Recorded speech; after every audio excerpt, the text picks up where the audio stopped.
play. Guess who? Body up the middle, making another move to the outside. 15, 10, end zone again. Keeps it. Nice move by Brown. He's got space. He's got 6. 35-yard touchdown for Byron Brown. A record-setting night for the South Florida quarterback. Down so far, a little bit of a high snap. Genty right up the middle. Genty has room. Ashton Genty, give him 6. Second and long. Lagar tries to fit it in. Runnels, it does. Runnels stays up. The Suns offense 4-3 wins. Incredible effort for Runnels. The G5 Hive. All G5, all the time. Welcome to the G5 Hive Live. We're excited to bring you the G5 college football coverage you love each and every week. I am Luke, and I'm joined by my co-host, Justice. It's only taken all year long, but I've kind of figured out the finger pointing. I got it. We are only 3 subscribers away from 500 on YouTube, so wherever you are watching or listening to us, we would greatly appreciate you heading over to YouTube and hitting that subscribe button. The G5 Hive merchandise stores is now live. Link in the YouTube comments, as well as pinned to our X page in the bottom of the screen here.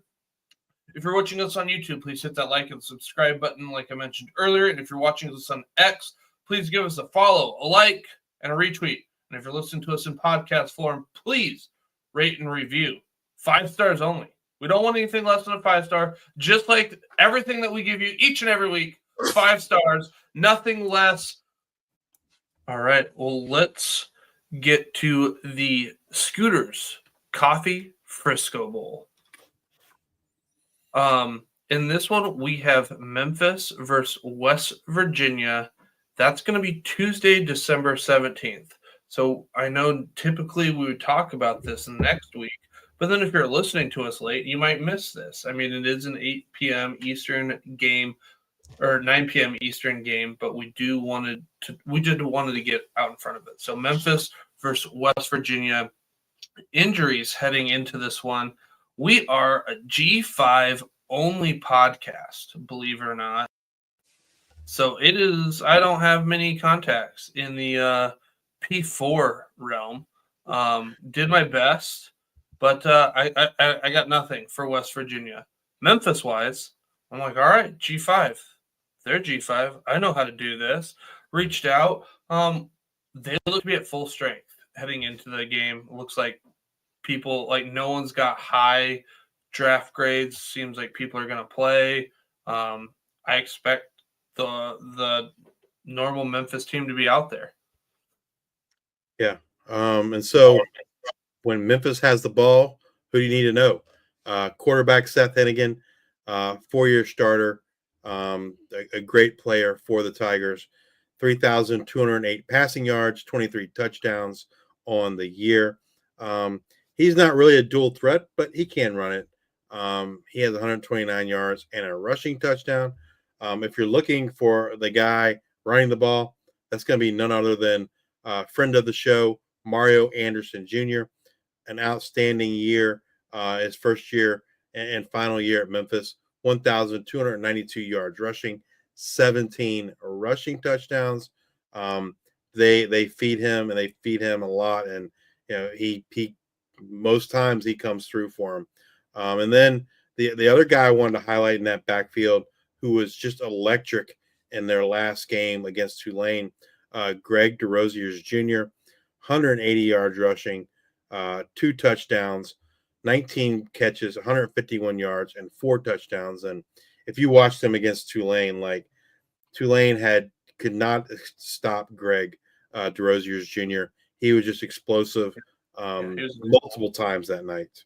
And so be interesting to see, like, if they use them in that same way and they get those same explosive plays against this West Virginia defense.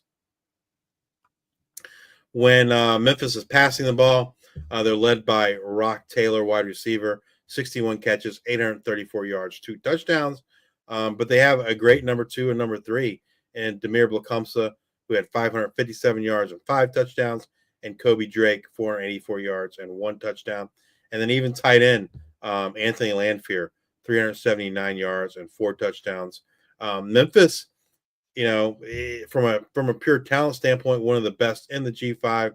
They were a preseason favorite to them, and Boise, I would say, were the two top teams in terms of who they thought everyone thought would get that G5 bid to the college football playoffs. The season hasn't necessarily gone as well as Memphis would hope, but they've played great as of late. They thoroughly dominated in that Tulane game, and like you said, all these guys are expected to play in the bowl game. So when Memphis has the ball, looking at this West Virginia defense, they're led by safety Anthony Wilson Jr. He led them in tackles this year, 95 total tackles. He also had 3 pass defenses and 2 interceptions. Their leading linebacker, Josiah Trotter. You say, hey, that sounds familiar. Yeah, that's Jeremiah Trotter's son. He had 93 tackles on the year and an interception. He's in the transfer portal. Again, I tried looking to see if he was going to play. I didn't see anything that said he was or wasn't going to play. Personally, I don't think he will play. It's not likely that he will play.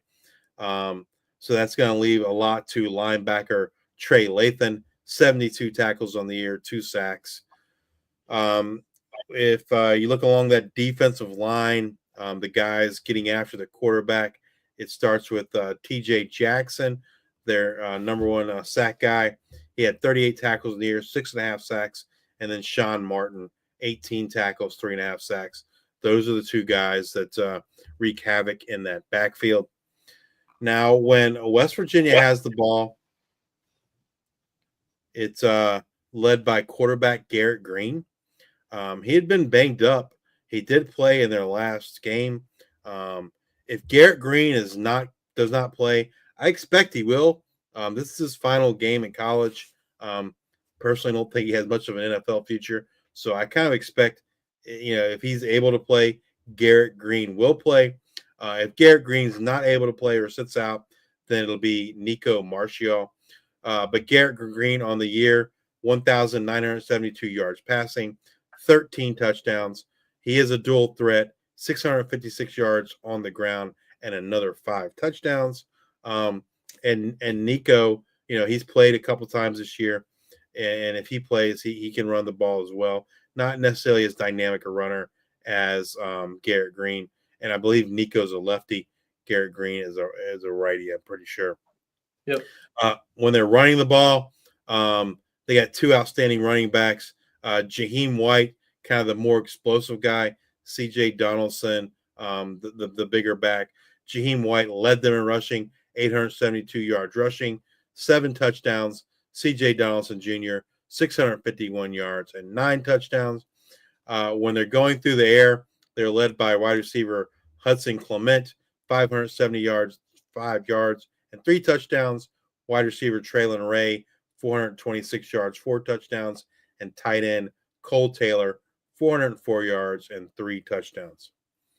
When West Virginia has the ball on offense, looking to the Memphis Tiger defense, they're led by one of the best linebackers in all the G5.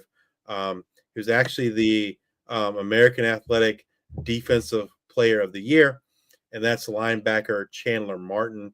94 total tackles, 7 sacks, 4 pass defenses, and an interception on the year. Just phenomenal season for Chandler Martin. Certainly expect to see him playing in the NFL. They have a great secondary too. They have 2 great cornerbacks, and Kobe Minor and Davion Ross. Kobe Minor, 30 tackles on the year, 5 pass defenses. Davion Ross, 45 tackles, 11 pass defenses, and 3 interceptions. Along that linebacker group, Chandler Martin is joined by Tennessee transfer Elijah Herring. He has missed some games this year, but he did play against Tulane. He has 50 total tackles, 3.5 sacks, 3 pass defenses, and an interception on the year.